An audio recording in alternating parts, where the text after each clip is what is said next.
universo está em constante transformação. Galáxias colidem, buracos negros se fundem e explosões em proporções inimagináveis acontecem. Todos esses processos fazem parte da história da formação de estruturas em grande escala no cosmos.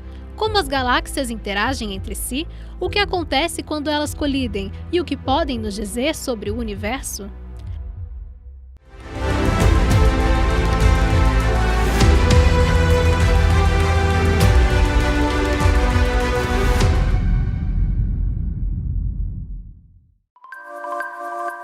Galáxias são os blocos fundamentais do cosmos. Para falarmos sobre elas, primeiro precisamos entender como se formam.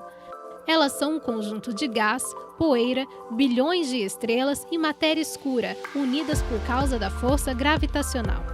As galáxias começaram a se formar pela aglutinação de gás intergaláctico. As primeiras surgiram 200 milhões de anos após o Big Bang. Essas galáxias eram pequenas, cerca de 10% do tamanho das atuais. A gente tem uma imagem de formação de galáxias no universo hoje em dia que é a de formação hierárquica, que significa que as galáxias lá no início eram pequenininhas, né, com bastante gás, com estrelas se formando e muitas galáxias se formando próximas, em grupos, em aglomerados.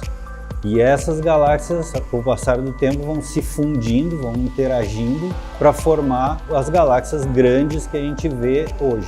De acordo com o sistema de classificação de Hubble, as galáxias podem ser classificadas como espirais, elípticas e lenticulares, que seriam um meio termo entre as duas primeiras.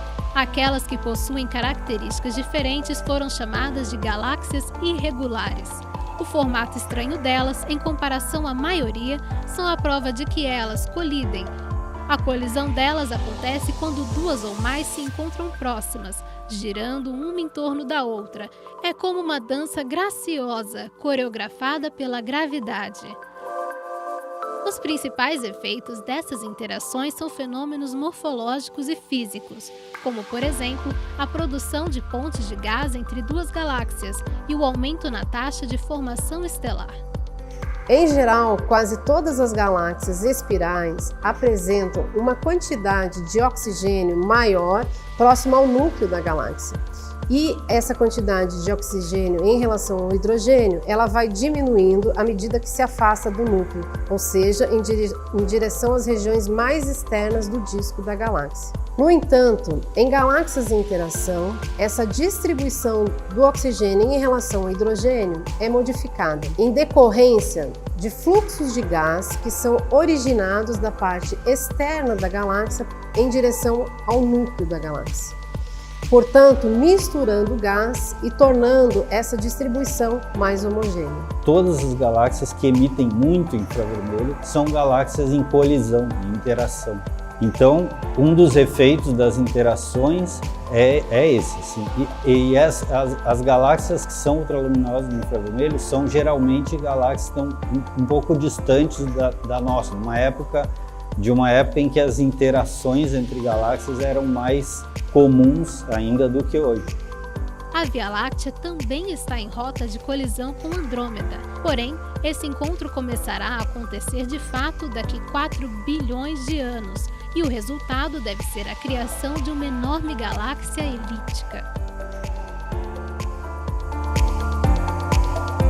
Durante as colisões entre galáxias, a chance de que estrelas colidam entre si é muito pequena.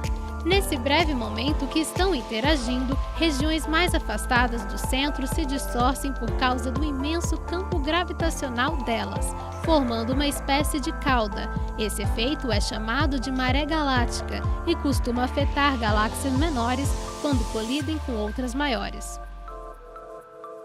Acredita-se que essa interação possa formar galáxias irregulares. Por exemplo, temos o misterioso objeto de Rogue, galáxia em formato de anel, descoberta em 1950. Ela possui um anel simétrico, repleto de estrelas jovens e um núcleo amarelo de estrelas mais velhas, algo muito raro. Então, como o GMT poderá ajudar nesses estudos? A próxima geração de telescópios, como o GMT, tem um papel fundamental no entendimento da formação e evolução das galáxias e do universo. Com esses telescópios a gente vai poder ver detalhes de galáxias que a gente já vem estudando, né?